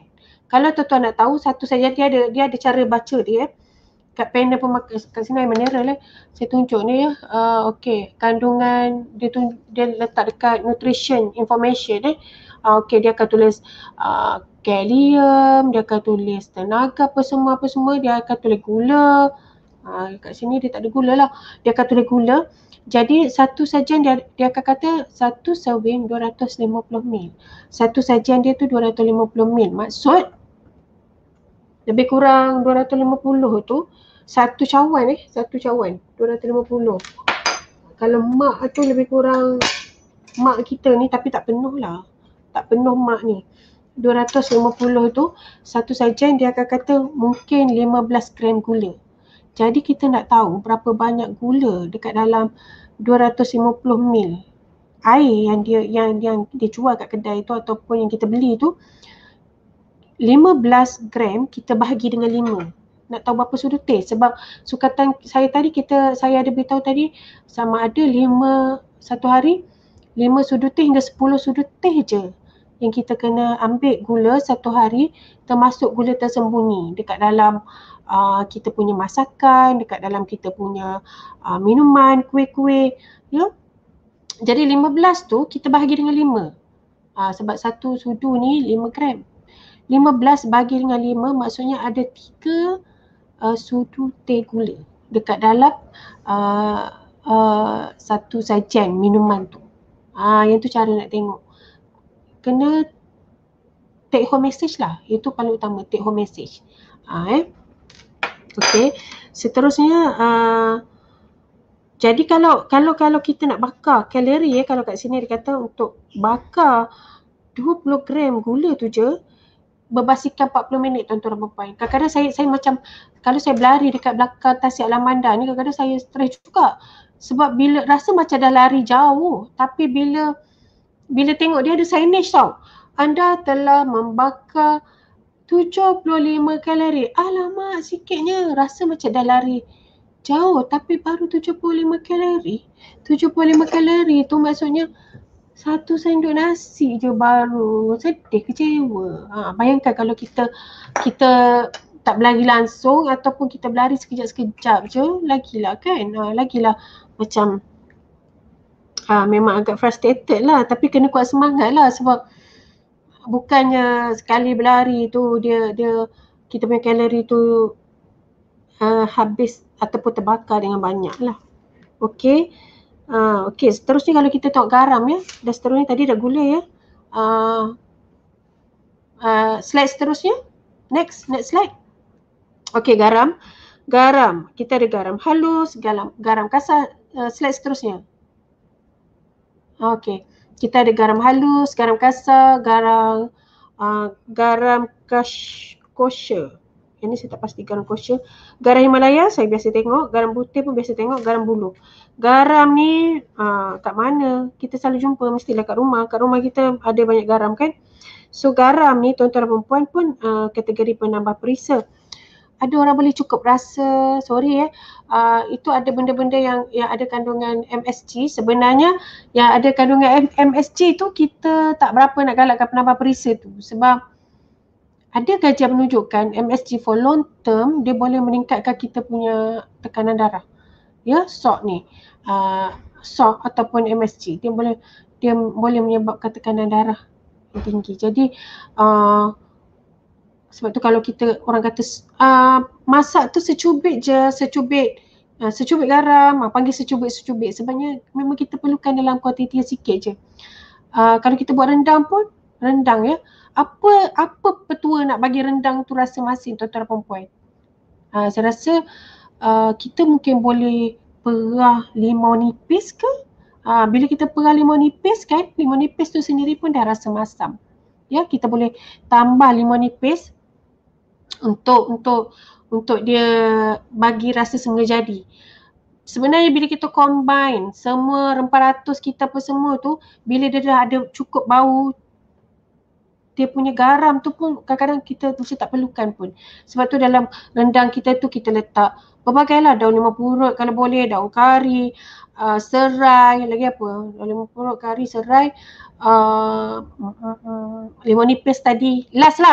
Limau nipis tu last. Selain daripada dia boleh tambah rasa masam, dia ada vitamin C. So dia meningkatkan vitamin C kat dalam kita punya rendang tu. Lepas tu apa lagi? Okey, dia ada halia. Bila dah cukup rasa combine together, selalunya dia perfect. Tak payah tambah garam pun. Apatah lagi nak tambah rasa-rasa yang lain, tuan-tuan dan perempuan. Itu rendang. Okey. Dan seterusnya kalau nak katanya garam ni in fact yang mana-mana pun sebenarnya sama je. Dia punya kesan dia kepada kesihatan pun kita pun jarang buat kajian jarang jumpa kajian yang fokus on the different of garam.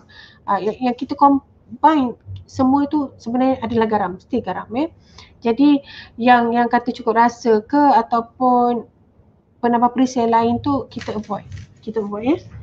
Okey, seterusnya kekal kurus selepas raya. Bagaimana caranya? Okey. Slide seterusnya. Urus setiap, okey. Kekal kurus selepas raya. Bukan kurus lah actually. Bagaimana kekal berat badan ideal selepas raya. Macam mana? Berat badan ideal ni kalau kita bahagi, kita punya berat, kita bahagi dengan tinggi. Tinggi tu dalam meter dikuasakan dengan 2. Kalau kita dapat lebih daripada 24.9, kita berlebihan berat badan tuan-tuan dan perempuan. Kalau kita dapat 22, 18 sampai 22 itu ideal. Cantik itu. Ya, so kekalkan. Jadi masa kita berpuasa kita happy sebab kita dah turun berat. Ya. Tetapi dugaan dia datang bila kita beraya ni. Datang dah dugaan dia. Jadi apa yang kita biasa amalkan tadi secara general, pemakanan sihat lah, piramid makanan lah, suku-suku separuh lah. Yang tu yang kita kena amalkan dan bawa semasa kita berhari raya. Kalau kita pergi beraya kat rumah kita sendiri pun, ya sekarang ni kat rumah lah, beraya kat rumah, anggaplah pinggan, bukan anggap kena cari pinggan yang 10 inch. Dia punya besar dia, tak boleh yang besar-besar. Ya, kadang-kadang kalau pinggan yang mahal tu macam-macam bentuk. Ada yang bentuk oval lah, 4 segi lah. Pinggan biasa je yang bentuk bulat macam ni. Lepas tu imagine suku-suku sebaru. Jadi suku ni tuan-tuan dan perempuan letaklah kangkung tadi yang masa saya cakap tadi, esok nak raya puasa 6, letaklah kangkung celur. Lepas tu ada sebiji buah pisang ataupun apple ke apa ke. Lepas tu kita punya nasi impit tadi agak-agak suku lah, suku daripada pinggan ni. Dengan kita punya rendang kita yang kita dah campur limau nipis dan sebagainya, saiz dia 2 kotak mancis. Kalau senang nak ingat. Tebal dia pun sama, tinggi dia pun sama, lebar pun sama. 2 kotak mancis tu.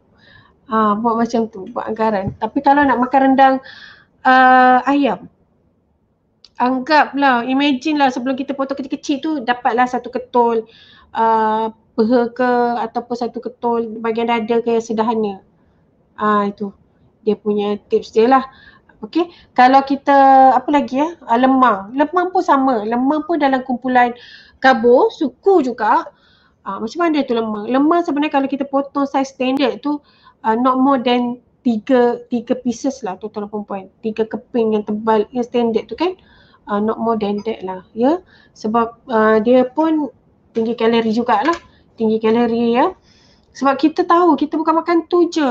Sebab nanti kan ada kuih raya lain lagi yang akan mengiringi ketupat daleman kita nanti. Macam tu. Okey, seterusnya air kosong jangan dilupa. Macam tadi air kosong perlu ada di dalam handbag masing-masing. Ya, kalau nak ambil vaksin nanti pun saya cadangkan bawa air kosong sebab kami dah ada penggiliran ambil vaksin. Macam saya hari tu lepas ambil vaksin saya rasa macam dehydrate sangat, lepas minum air kosong baru saya rasa okey. Kena ada air kosong, bawa air kosong mana-mana 6 hingga 8 gelas satu hari. Walaupun berhari raya, kalau duduk di rumah pun kena kira agaknya cukup tak 6 hingga 8 gelas. Cakap ke anak-anak, okey, you dah minum berapa banyak gelas anak-anak sebelum masuk PDPR. Okey, student, you all semua 6 hingga 8 gelas air kosong satu hari student. Siapa yang tak habis lagi, tak cukup lagi, sila ambil, cikgu tunggu. Dan masuk balik jangan left group. Macam tu, pergi ajak dia orang minum air. Macam tu lah. Bukan setakat dia orang rasa hydrate, function tubuh pun akan jadi lebih baik untuk kita minum air kosong ni lah ya. Air kosong ni sebab apa air kosong? Dia memang kosong. Dia memang kosong kalori, tak ada kalori. So air kosong 0 kalori.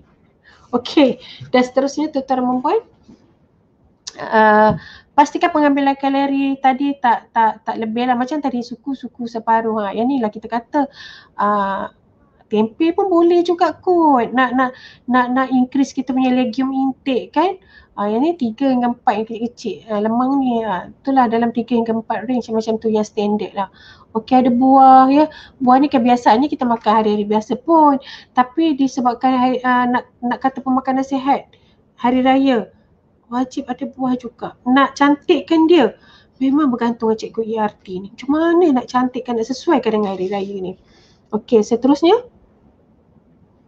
Okey, yang ni kalau kita tengok tuan-tuan dan perempuan 500 kalori dah ni kalau ada nasi impit, ada kuah kacang dia satu senduk je, satu senduk 50 gram. Kalau sudu makan kita yang standard biasa tu dia, jadi dia panjang sikit. Sudu makan standard kita tu dia satu sudu ni 10 gram. Jadi bayangkan ni 50 gram, kita kena ambil lebih kurang 5 sudu je. 5 sudu sahajalah yang bersesuaian telur, instead of kita goreng telur, kita rebus telur tu.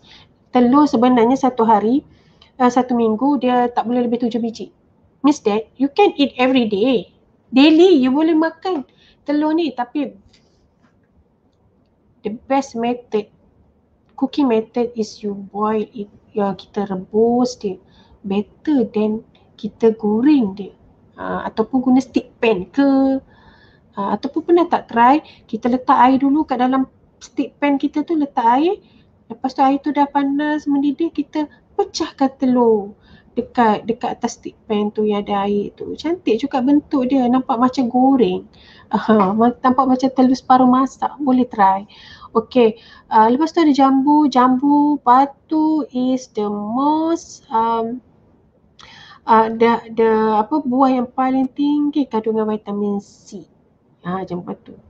Kalau kumpulan perokok ni boleh banyak makan vitamin C ni, boleh ambil buah-buahan, ya. Tak perlu suplemen, just makanan semula jadi. Sayur lodeh 2 sendok tuan-tuan dan puan-puan. Sayur lodeh 2 sendok. Bila kita kata sendok, dia sendok ni. Sendok nasi kita biasa tu. 50 gram dah. 130 kal dah. Itu 130 tu dah cukup untuk satu sajian karbo dan karbo kita lah. Okey. Seterusnya. Okey, lemang. Okey, ada rendang daging tadi. Tu yang saya kata 2 ketul. 2 ketul yang saiz kotak mancis. Kalau nak timbang gram-gram payah pula kat rumah. Jadi, kita buat anggaran 2 ketul saiz kotak mancis. Pisang 1 biji. Pisang ni pisang apa tuan-tuan dan puan-puan? Pisang berangan lah ya selalu.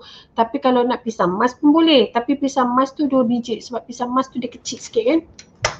Dia better yang kecil tu lah. 2 biji. Pisang boleh dapat, saya rasa pisang kita boleh capai 2 sajian satu hari. Satu makan tengah hari kan, malam nanti kan makan sebiji lagi. Dah cukup pengambilan buah you untuk satu hari. Tapi diversity, kalau lagi diversity makanan kita tu, dia lagi baik lah. Ya, dia lagi mikronutrien kita dapat daripada tu lagi banyak. Okey, seterusnya. Yang ni kita punya sate ya. Terutama sekarang kan kita boleh order online macam-macam kan. Foodpanda, Foodgrab. Jadinya kita boleh kan ada nota kat situ kan, nak kurang manis ke ataupun nak kuas sikit ke, kena mention jugalah ya pembelian online. Sebab kalau ikut kajian pun pembelian online, makanan pembelian online ataupun away from home, makanan yang kita makan kat kedai ni memang trend dia makin meningkat.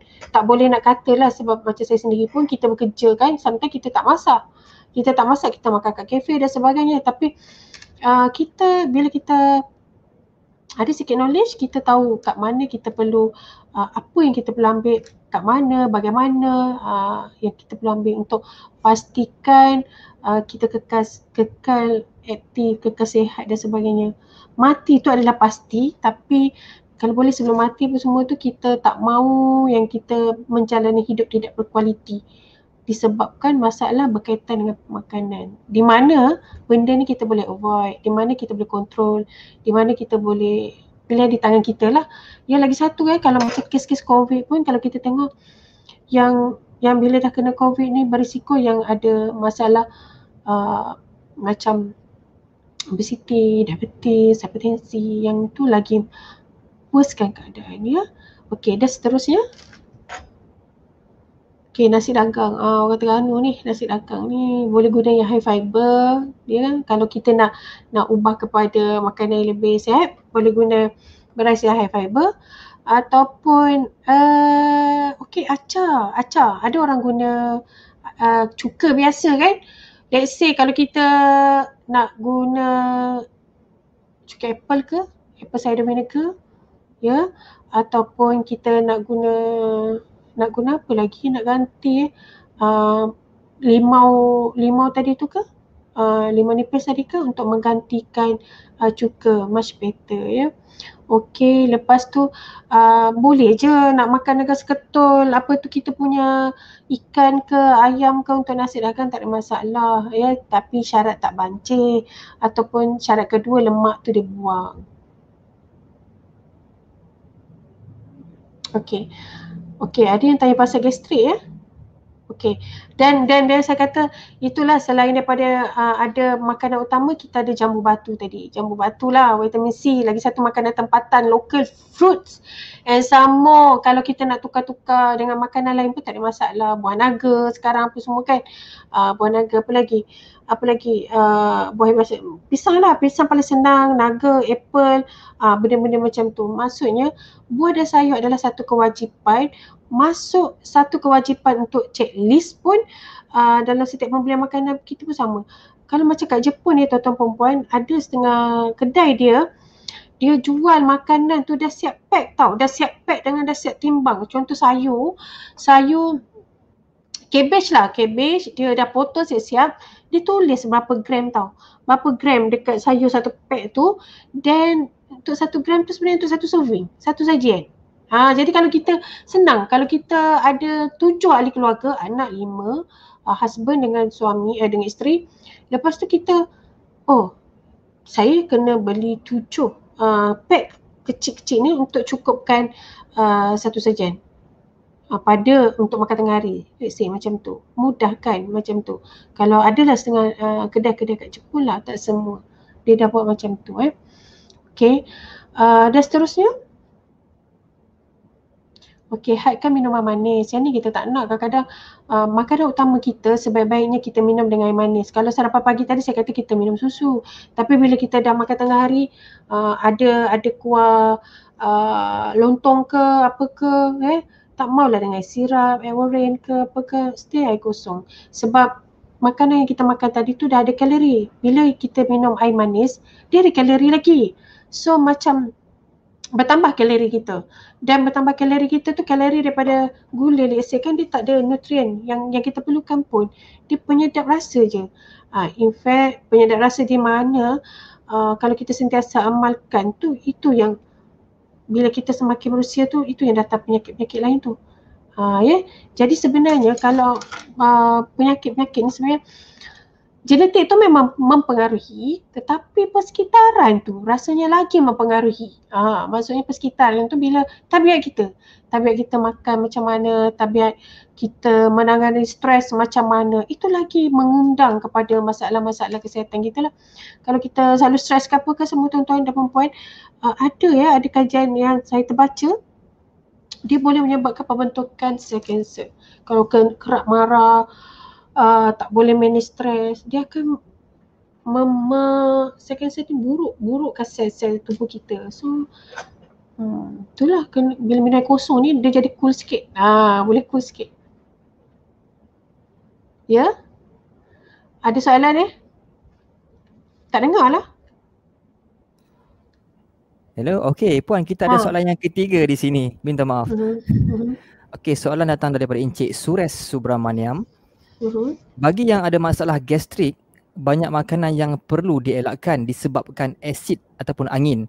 Cadangan Puan untuk pemakanan orang yang mengalami gastrik. Okey. Terima kasih untuk soalan ni. Untuk gastrik Cik Suresh, sebenarnya kalau gastrik ni dia bukan untuk special case macam gastrik ataupun penyakit diabetes dan sebagainya, kita akan consult one to one lah ya. Tapi secara generalnya untuk bagi orang yang ada masalah gastrik ni, sebab macam ni, gastrik ni bukan disebabkan kurang makan saja, tapi banyak makan pun boleh menyebabkan gastrik. Yang paling utama, kena tahu waktu makan anda. Kita kena, gastrik dia kena makan dengan kerap kerap tetapi sedikit. Bukan kerap banyak, tak boleh. Dia kena kerap tetapi sedikit sarapan pagi. You ambil yang light, maksudnya yang tak pedas, tidak oily, tak pedas, tak oily, dan dia tak banyak kandungan, orang kata yang makanan yang diawet. Kalau you nak ambil roti pun sometimes boleh menyebabkan angin juga. Kalau terutama roti fiber. Roti kosong biasa, susu, ataupun you makan bihun seperti biasa yang tak pedas, bihun ke ataupun yang tak oily lah, bubur ke, the best one. Kalau you kena attack gastrik tu, selalu kita minta diorang makan bubur nasi yang lembut, yang soft. Sebab tu kalau buah pun buah yang lembut, yang soft, betik, pisang dan sebagainya. You ambil dalam kuantiti yang sedikit, makanan yang tak pedas, makanan yang tidak diawet, yang kurang garam. Yang tu cara pemakanan dia tu. Sebab tu kalau orang kata makanan sihat ni sebenarnya macam makanan dekat hospital. Ya ke tuan-tuan perempuan, makanan dekat hospital. Macam tu lah. Tapi makanan sihat selalu je memang tidak kena dengan kita punya rasa semula jadi kita nak. Rasa semula jadi tu maksud saya rasa yang kita telah ditrain daripada kecil dengan gula, dengan garam dan sebagainya. Yang tu. Itu satu. Lepas tu you ada tea time. Tea time you maybe pukul 10. Sarapan pagi you actually dia kena ambil 2 jam selepas you bangun. Tapi jangan bangun lambat Pukul 8 baru bangun, pukul 10 baru makan. Tak. Maksudnya sebab tu kita usia yang macam ni sebenarnya usia kita paling meningkat usia sebenarnya kita kena lagi kurang tidur. Maksud saya lagi kurang tidur tu 7 jam satu hari tu dah cukup lah. 7 jam satu hari untuk malam. Maksudnya bangun awal lah, senang kata kita bangun awal. Pukul 5 pagi bangun, okey buat kalau kita pukul 6 dah solat apa semua tu, lepas tu kita ambil breakfast. Lepas tu pukul 10 macam Cik Syuris tadi, bolehlah nak makan biskut ke, kuih ke, yang tak pedas, yang apa macam kuih cream cracker dan sebagainya, boleh. Macam tu pukul 10. So you tadi pukul 8 you makan, lepas tu pukul 10. Lepas tu you makan balik sebelum pukul 1 tu kita panggil lunch. Sebelum pukul 1 you makan nasi. Makan nasi ataupun you makan bubur. Kalau you tengah tak sedap minggu tu asid gastrik, angin kan, better you makan bubur nasi. Macam tu. Kalau bubur nasi dia punya sajian dia lagi banyak lah sebab dia actually kebang sebab air. Jadi dia double nasi putih biasa. You makan macam tu, bubur nasi, ada buah pisang ataupun buah betik. Betik masih better lah untuk keadaan you tu. Buah betik, minum air kosong, pastikan ada ikan, pastikan ada sayur, sawi ke, macam tu. Sebab sawi ni jarang lah dikaitkan dengan angin dan sebagainya. Sebenarnya makanan ni tak ada yang berangin-angin actually Cuma bila kita makan tu tak menentu, itu menyebabkan keadaan gastrik usus kita tu aktif sangat, yang menyebabkan kita akan dapatlah dia punya acid reflux dan sebagainya lah Okey, lepas tu makan tengah hari ada, lepas tu you minum petang sikit juga sikit juga air kosong ada buah sikit, and that's why. Malam pun sama. Malam tu sebenarnya 3 jam sebelum kita tidur kita dah kena makan. Sebab tu dia galakkan sangat kita makan awal. Makan awal ni Chinese yang selalu makan awal Chinese selalu makan awal pukul 6, pukul 7 dah start makan untuk makan malam. Actually it's the best. Bagus rutin yang bagus. Makan awal tu 6, 7 tu kita dah makan awal. Lepas tu kita tidur sebab pukul 10. Sebenarnya gastrik pun ada kaitan dengan stres stress level. Bila kita stres, gastrik dia akan efek kita punya perut dan sebagainya lah. Itu cara pemakanan. You ambil yang light, yang lembut, kurang pedas, dia jaga waktu makan you. Itu yang paling penting untuk orang gastrik. Okey, dan seterusnya slide terakhir kita Okey, berpuasa 6 Syawal. Yang inilah yang kita digalakkan berpuasa, dapat bantu mengawal berat badan di samping dapat pahala of course InsyaAllah jadi puasa 6 ni macam kata esok dah raya sebagai contoh. Bila dah raya balik tu, itu yang saya kata walaupun ada masakan di samping kita tahu kalori kita yang berapa banyak nak suka makanan tu, cara kita masak pun kita modify bagi dia lagi sihat. Cikgu Yarti, tolong Cikgu Yarti kena modify cara nak bagi nampak menarik lah, nak bagi nampak tak adalah makanan ni nampak macam hari biasa, nampaklah raya juga tapi healthy. Okey, dan seterusnya ada soalan? Berapa mg vitamin yang diperlukan oleh kanak-kanak dan dewasa setiap hari? Perlukah kita ambil tablet tambahan atau sudah cukup dengan makan ikut kaedah suku-suku separuh? Boleh saya jawab Cik Syarul? Boleh. Okey, kena baca dulu. Okey, kalau dari segi vitamin C ni sebenarnya kalau ikut recommended nutrient intake kita 2017, ada buku dia. Kita ada ni kita ada recommended nutrient intake for Malaysia 2017. Kalau cikgu nak tengok, ini latest Yang buat buku ni nutritionist all over Malaysia and also the academician yang expert in nutrition field. kita ada Prof Emeritus yang buat buku ni semua, kita ada kumpulan kerja teknikal untuk garis panduan pemakanan. Saya salah seorang daripada kumpulan kerja teknikal. Jadi untuk vitamin C kita, untuk orang dewasa kita perlukan lebih kurang 70 mg per day sahaja.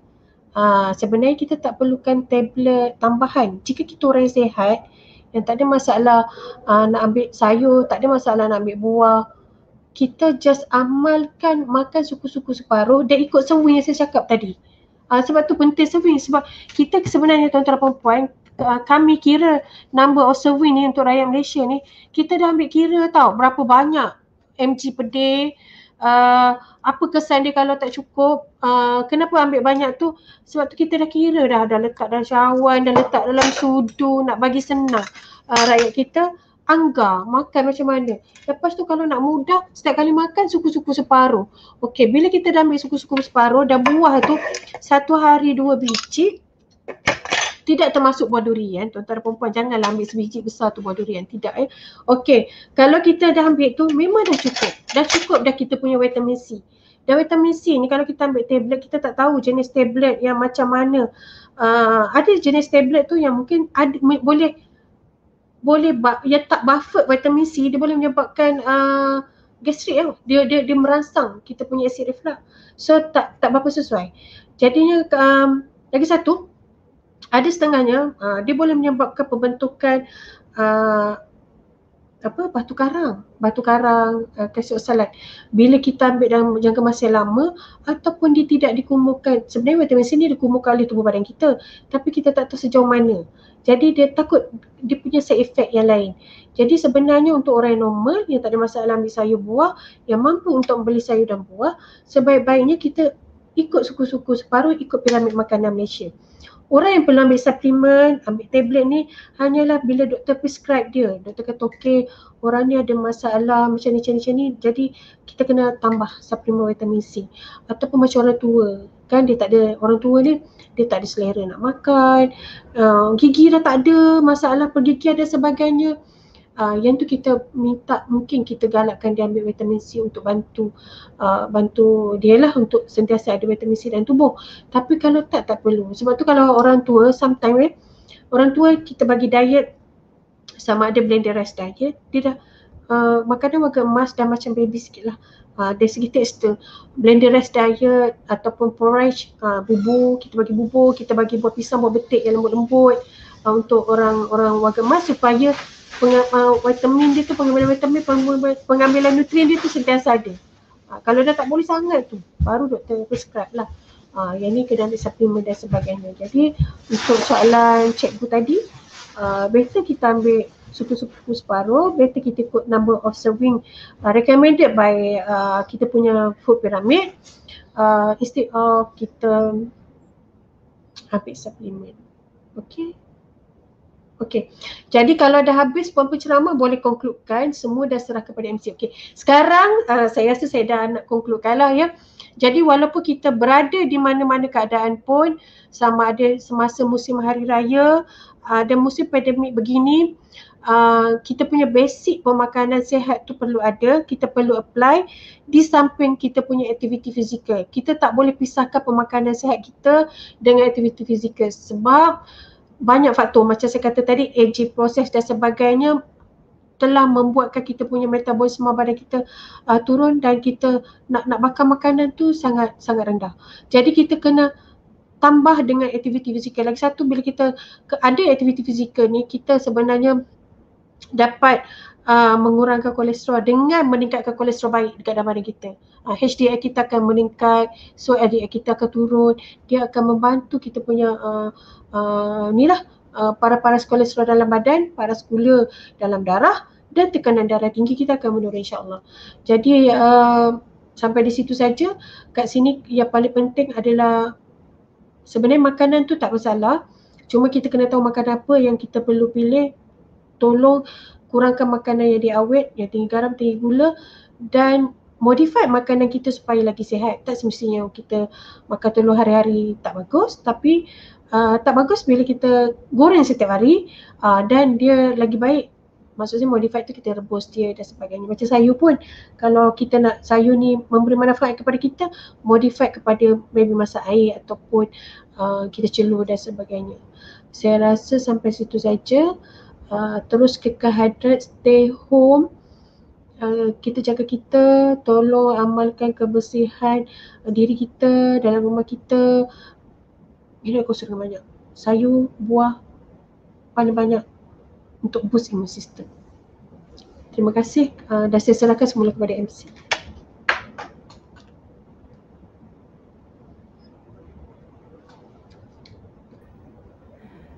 Okey, baik, terima kasih Puan. Ada sikit soalan Puan. Ada yang bertanya, di manakah boleh dapatkan buku berwarna biru yang Puan pegang tadi? Okey. Buku biru ni sebenarnya dekat bahagian pemakanan. Ataupun boleh pergi kat laman web kami, boleh download. Tapi ni buku ni dia 2010 tau. 2010. Sekarang ni kami tengah buat FA untuk 2020 punya. Yang saya cakap kita tengah review, kami tengah buat FA sekarang. Yang tu lagi updated dan dia kalau yang ni piramid dia kumpulan karbo kat bawah. Okey, ni kumpulan karbo kat bawah. Okey. Tapi yang baru 2020 sayur ni ada kat bawah. So lain sikit lah. Dah revise. Tapi kalau nak tengok juga boleh dekat laman web kita, boleh download je. Jadi maksudnya boleh tengok di dalam laman web KKM lah maksudnya di situ? Betul. Bahagian pemakanan Kementerian Kesihatan Malaysia. Okey, baik Puan, terima kasih. Baik, terima kasih Yang Berusaha Puan Rozalina binti Ismail untuk makluman yang berusaha Puan sepanjang perkongsian sebentar tadi. Terdapat beberapa soalan yang telah pun diajukan dan telah pun dijawab oleh Puan. Pihak BPSM mengucapkan ribuan terima kasih kepada Yang Berusaha Puan Rozalina binti Ismail di atas ceramah dan perkongsian beliau sebentar tadi. Semoga segala ilmu dan nasihat yang telah disampaikan dapat memberi manfaat kepada kita semua, khususnya mengenai pemakanan sihat yang perlu diamalkan dalam situasi COVID-19 dengan baik. Sebelum menamatkan sesi pada kali ini, sekali lagi saya bagi pihak penganjur memohon maaf seandainya terdapat kesilapan sepanjang program ini berlangsung dan semoga kita berjumpa lagi pada seri yang akan datang, insya-Allah. Sebelum meninggalkan sesi ini, dimohon kerjasama tuan-tuan dan puan-puan untuk mengimbas kod QR yang dipaparkan dan mengisi maklumat yang diperlukan bagi memastikan kehadiran tuan-puan direkodkan dalam sistem SPL KPM. Pihak urus dia akan membantu jika terdapat sebarang pertanyaan berkenaan pengimbasan atau pengisian maklumat. Untuk makluman tuan-tuan dan puan juga, pendaftaran anda telah pun didaftarkan di dalam SPL KPM menggunakan kod QR yang telah dipaparkan. Sekian, wabillahi taufik. Assalamualaikum warahmatullahi wabarakatuh dan terima kasih.